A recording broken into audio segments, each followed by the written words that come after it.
E aí, pessoal, estamos indo para o Podercast da semana número 12 de 2024.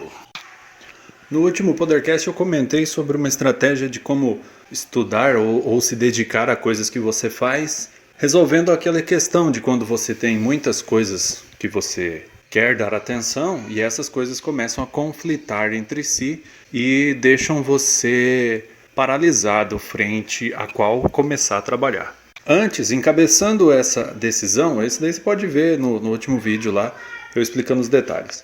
Aqui eu vou falar algo antes, que encabeça o dia, que eu chamei de Torre do Mortal. Torre do Mortal é baseado no jogo do Mortal Kombat, naqueles jogos do Super Nintendo, da era do Super Nintendo. Você pode pôr aí no YouTube depois um vídeo de alguém jogando long play, Mortal Kombat Ultimate. E você vai enxergar lá que quando você começa a lutar, é um fight game, né? Você começa a lutar, escolhe um lutador. E quando você vai zerar a máquina, você vai para uma tela onde tem uma torre como se fosse um pilar romano. E tem as fotinhas dos personagens que você vai ir matando, até que no topo você chega nos chefões do jogo, que é o Motaro e o Shao Kahn. A ideia dessa torre do mortal, usando é você empilhar certos livros que você quer ler um pouquinho deles, e antes de você começar a tarefa do dia, determinada do dia, você faz essa torre do mortal, ou seja, lê um trechinho de cada um desses livros. E no meu caso do meu último livro, ele é o livro Shao Kahn, é o livro chefão. Esse eu leio um tempo de 25 minutos. Feito isso, eu me considero ter zerado a Torre do Mortal e passo a fazer a tarefa do dia que foi determinada na noite anterior, antes da aurora. Falando de jogos de celular, que eu jogo, né? Tem o jogo do COD Mobile, que é o Call of Duty, joguinho de tiro. Ele é popular em PCs, PlayStation, Xbox, e também tem a versão mobile que já existe, que é o COD Mobile. Mas há mais de um ano eles estão comentando o lançamento do Warzone, que é o COD Mobile Warzone. E essa semana aconteceu o lançamento desse jogo. Esse tipo de jogo ele é comparável, ele é como que eu vou te dizer? Nessa época dos celulares aí, os jogos praticamente ficaram... A graça dos jogos é que todo jogo tem um modo online e você pode jogar com mais pessoas. A graça do COD Mobile é que você entra num mapa contra 100 outros jogadores. Então você faz ali a sua conta, baixa o aplicativo, seu celular rodar o joguinho, você dá play numa partida e você vai ser colocado numa sala com 100 outras pessoas, tanto sozinho contra todos ou fazendo times de 4 pessoas contra todos. E essa aí é a graça do negócio. É praticamente um campo de batalha, uma guerra mesmo, uma simulação de guerra, e você pode jogar isso a partir do seu celular. Praticamente um jogo que evolui isso daí é o Warzone, que ele vem por cima do próprio concorrente dele, que é jogo da mesma empresa, que é o COD Mobile. O COD Mobile não parece que vá ser descontinuado por enquanto, e nem o Warzone veio para substituir o COD Mobile. Uma das partes do COD Mobile que eu gosto de jogar bastante é uma que você entra numa partida com mais 3 pessoas e você vai ter que ficar se defendendo, tancando, né, hordas de zumbis que começam mais fracas e menos numerosas, e elas vão ficando cada vez mais agressivas ali e pesadas de tancar. Mas isso daí é massa. Gera um trabalho em equipe ali para você conseguir tancar mais hordas, né? E até onde você chega. Geralmente eu chego na horda 32 ali, aí a gente não tanca e acaba morrendo. Mas eu acho que vai até a horda 50, se eu não me engano. No COD Mobile, o meu perfil lá é Rambo_3. Já nesse Warzone eu criei a conta ali, mas ainda não sei se eu cheguei a definir o perfil, mas eu não joguei muito. O Warzone ele tá mais baseado no enfrentamento dos players, e eu tô mais jogando esse modo zumbizinho ali, que é o modo parceria, onde você não enfrenta ninguém, enfrenta os zumbis que são controlados pela própria máquina do jogo, e você entra com outros jogadores, mas como parceiros de combate, né? Não como inimigos um dos outros. Mas é isso aí, estamos na semana do lançamento do COD Warzone. Instala aí, qualquer coisa me manda aí um comentário me falando o seu perfil que eu te adiciono lá, a gente faz alguma partida aí. Um outro jogo que eu gosto de jogar muito é o xadrez, é o jogo ame e odeie. Aí quem gosta dele também não aguenta o jogo muito tempo. Porém, não aguenta levar jogando novas partidas assim que você termina uma.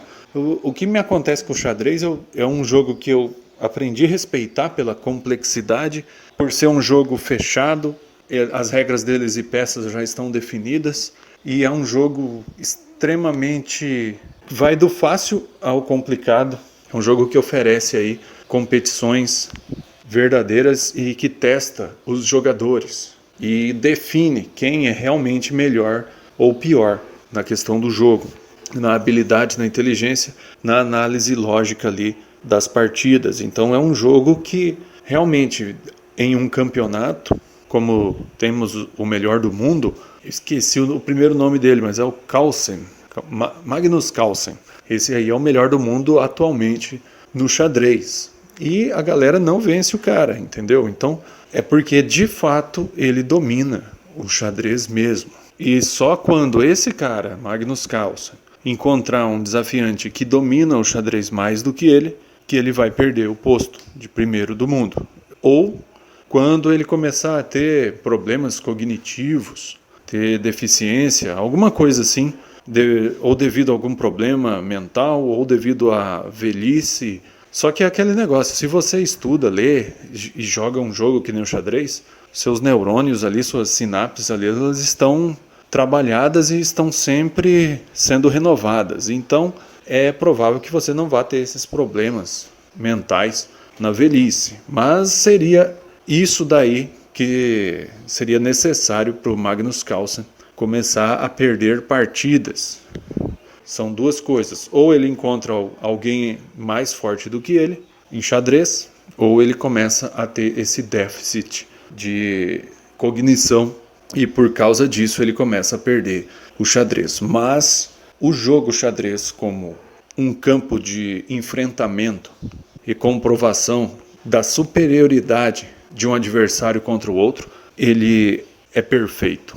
E não é à toa que o xadrez ele vem de base para a construção de muitos outros jogos eletrônicos e outros jogos. Qualquer jogo, se algum dia você for bolar um jogo, é interessante que você conheça e saiba jogar uma simples partida de xadrez para que você possa fazer analogias entre movimentos de peça, campo e regras.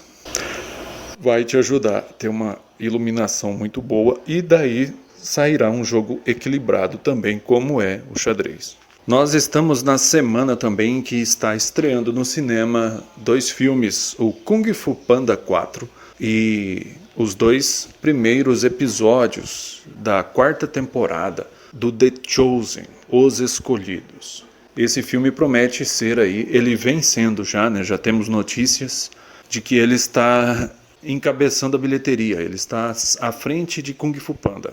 Nesse início, tá certo que ainda não passou o primeiro final de semana, onde no sábado acontece aí o maior pico de pessoas indo no cinema, tanto as mães levando seus filhos para assistir as animações infantis, que é o Kung Fu Panda, como também o pessoal vindo assistir à noite o The Chosen. The Chosen acho que já sai na frente por causa dessa questão dele já ser um público mais adulto, o filme passa mais à noite e em detrimento aí das crianças que não podem no meio da semana vir assistir filmes de animação à tarde no cinema, porque estão nas escolas e por aí vai.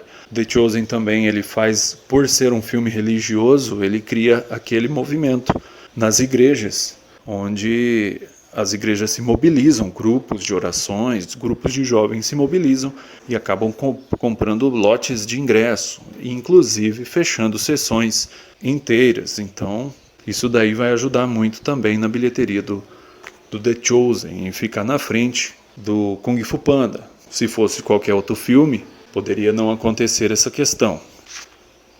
Falando do The Chosen. The Chosen é uma série, na verdade, onde retrata o momento em que Jesus está reunindo os 12 apóstolos. The Chosen é a escolha, traduzindo. Eu assisti praticamente, eu não sei se eu cheguei ao fim da primeira temporada. Não que não seja bom, é muito bom. Para mim é uma das adaptações bíblicas mais interessantes, porque para quem leu ali os evangelhos, você vai acompanhando The Chosen e vai percebendo certas conexões. É como se The Chosen fosse colocando os entremeios de uma ação que está no Evangelho com outra, e aí o The Chosen coloca ali os eventos que aconteceram entre uma situação e outra, e vai ali preenchendo e costurando de acordo com a Bíblia, sem inventar coisas, sem colocar modernismos e essas coisas assim. E você pode ir acompanhando e gostando. Eu sou um cara que não gosta muito mesmo de assistir filmes e séries, então eu acabo começando a assistir e depois eu não vou adiante. Eu prefiro mais gastar tempo lendo algum livro, alguma coisa nesse sentido. Então eu sempre gero esse conflito aí, que em vez de eu estar assistindo alguma coisa, eu poderia estar lendo outra. Então eu acabo não conseguindo chegar ao fim de seriados. Filmes eu já consigo assistir até o final. Essa semana eu pretendo assistir o Kung Fu Panda. Assim que eu assistir, eu faço uma crítica aqui dele no áudio. O The Chosen, este não assistirei, só pelo fato de eu não estar no mesmo...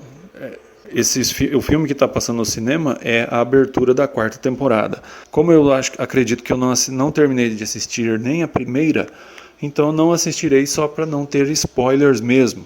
Mas eu pretendo assistir todas essa série aí. E uma coisa muito boa das produções, que uma vez feita, ela está feita para sempre. Então nós estamos ganhando aí este patrimônio da humanidade, que é uma série de Jesus feita com uma reverência, uma qualidade. Essa série ela não é de nenhuma denominação, ela é simplesmente cristã, não é católica. Eu até tenho uma crítica à Igreja Católica que ela não produz, ela tem bastante material teológico, né? Os escritos dos santos e Tomás de Aquino, que é muito bom também, que é a vertente que eu me ocupo, que é a leitura. Mas a gente vê que em outras áreas, como software de Bíblia católico, não tem. Se tem é algo muito ruim e que não presta para usar. Então, se você quer um software de Bíblia, você vai conseguir achar. Mas é um software protestante. Você quer um filme católico? Não tem um filme. Mas aí você vai encontrar os filmes de outras vertentes religiosas. Então, o católico que quer se entreter com alguma coisa, assistir um desenho de Jesus Cristo, como tinha no passado, e outra, como é uma obra feita, os desenhos de Jesus Cristo, eles estão aí feitos. Basta você encontrar eles e assisti-los. Aqueles desenhos clássicos de Jesus lá, tá no YouTube. Mas o que você vai ver? Você vai ver que não é, apesar do retratar Jesus Cristo ali, os apóstolos, não foi uma diretriz, um católico que tomou a iniciativa e fez o negócio. É sempre algum centro totalmente distante da Igreja Católica. E esse aí, para mim, é das dores do católico, né? Se ele quiser consumir alguma coisa para engrandecer a fé dele, ele vai ter que consumir algo feito por outra pessoa que não compactua com a ideia dele de ser católico. Então ele vai acabar assistindo uma série protestante, um filme protestante, ou islâmico, né? Porque o Islã também tem a pessoa de Jesus Cristo, ou vai acabar assistindo um filme no Testemunho de Jeová, e cada uma dessas vertentes tem uma visão do Cristo, que não é a católica. E na última hora eu assisti o filme do Kung Fu Panda, então a partir de agora eu vou fazer aqui a crítica do filme Kung Fu Panda, sem spoilers, para que você possa assistir no cinema. Kung Fu Panda 4, filme de 2024. Esse filme, quarto filme, ele continua trazendo elementos do primeiro, segundo e terceiro filme. Se você não assistiu nenhum dos anteriores, dá para começar por esse, não precisa assistir os anteriores. Esse será um bom filme, onde você vai acabar conhecendo aí a franquia do Kung Fu Panda e vai ter interesse de ver os anteriores. E assim você vai completar aí na sua mente a história do filme e ter o contexto dos personagens que tem, da maioria dos personagens que tem nessa história e que eles vêm dos primeiros filmes. Desde o primeiro filme a gente vem acompanhando a jornada do Po, que é o personagem principal, o urso panda, que quer se transformar, quer sair da vida normal dele e se transformar aí num guerreiro que luta Kung Fu. E ele vai conseguindo isso ao longo desses filmes, e nesse quarto filme ele já está no estágio final, onde ele é convidado aí pelo mestre Shifu a se tornar um mestre espiritual. E eu gostei bastante dessa parte. Então essa é mais ou menos a sinopse desse filme. Se o roteiro é bom. O Kung Fu Panda está recebendo críticas justo em cima do roteiro, Kung Fu Panda 4, como um roteiro fraco. Porém eu gostei do roteiro. Digo que é um roteiro bom, é um roteiro muito simples. Eu vejo que o entorno do Kung Fu Panda, do urso, do Po, aí está toda a riqueza da história. A situação em que ele se encontra. A história é como se fosse uma aventura no dia do Po, o filme. Um problema surge e ele vai lá resolver. E isso é todo o filme, vamos dizer assim. Então talvez aí seja a questão da pobreza do roteiro que muitos percebem. Mas encarando o filme como mais uma aventura pontual do Po, eu não achei o roteiro ruim, não. Uma coisa também que aconteceu, o pessoal que assistiu, tanto crianças como adultos e eu mesmo, demos bastante risada durante o filme. No que esse filme se apoia? Vou te dizer que ele se apoia em situações engraçadas. E tem bastante. O filme é como se fosse várias esquetes. Você praticamente não pode piscar ou prestar atenção em outra coisa. Olhar ali um celular, né? Uma coisa errada disso de fazer. Mas se você for olhar, só de olhar a hora no celular, se você for fazer alguma coisa nesse sentido, você já vai correr o risco de perder alguma parte do filme, de tantas coisas, como as coisas vão pipocando ali na sua frente. O filme tem momentos em que desperta a sua emoção no relacionamento lá dos personagens. Isso é interessante porque isso é raro nos filmes de Hollywood. O filme é muito divertido, todo mundo vai se divertir. Eu fiquei até com vontade de assistir mais uma vez o filme. Não dá vontade de sair da sala durante o filme, apesar de algumas pessoas saírem para fazer compras de refrigerantes e pipoca no bar. Isso eu não consigo fazer. Por um momento eu precisei manusear o celular lá e não consegui executar esse manuseio, porque só de olhar ali um pouquinho para baixo na tela do celular, você já perde cenas do filme. Então as horas desse filme, mesmo sendo umas horas mais curtas, são bem aproveitadas, bem criativas. Esse filme, eu gostei dele. Se eu fosse um professor, talvez mesmo não importando a idade dos alunos, né? Alunos de abaixo da 8ª série, talvez. É um filme que dá para trabalhar, talvez até com as crianças, né? Dá para um professor trabalhar com esse filme e extrair desse filme várias lições positivas para se aplicar aos alunos. Dirigir aos alunos e analisar situações que o filme coloca, personagens. Tem uma personagem lá muito interessante que ela dá para ensinar sobre psicopatia para as crianças, alertá-las, né, fazer com que elas entendam os comportamentos e também ensinar sobre a psicopatia histérica também. Tem personagens que daria ali para os professores e fazer algum trabalho com as crianças aí, deixar elas mais bombada. E a minha nota para esse filme é uma nota 7, querendo dar uma nota 8, mas vou dar uma nota 7. É um filme que você pode assistir. Kung Fu Panda traz ao cinema tanto crianças como adultos. A gente vende ingresso para casais, né? O homem e a mulher vêm assistir e aí você acha que tem a criança, não tem, é só os adultos mesmo. E no fim é um filme muito bom mesmo. Para você que ouviu aí até aqui, esse podcast finaliza aqui. Então deixa aí o seu like, comenta o que você, se você vai assistir o Kung Fu Panda ou já assistiu. E aí comenta aí no vídeo qualquer coisa que no próximo podcast eu comento o seu comentário. Se inscreva no canal também. Por que você deve assistir esse filme do Kung Fu Panda? Principalmente adultos. A gente entra numa fase, saindo da juventude, você entra na fase da sabedoria. Na verdade, a vida toda nossa, ela é esse caminho para a sabedoria. Porém, se você não favorecer a sabedoria, ela não vai te encontrar.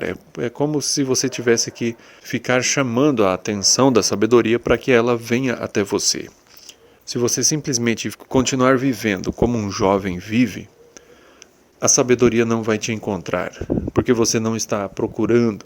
Esse filme mostra esse passo a mais que o ser humano que sai da adolescência tem que fazer, que é o caminho de se aproximar da sabedoria. E é importante isso porque muitas pessoas, elas nunca saem da personalidade da juventude, fazendo que mesmo que elas atinjam a idade de 60 anos, elas ainda estejam falando coisas que visivelmente um jovem estaria falando. É isso aí, até a próxima.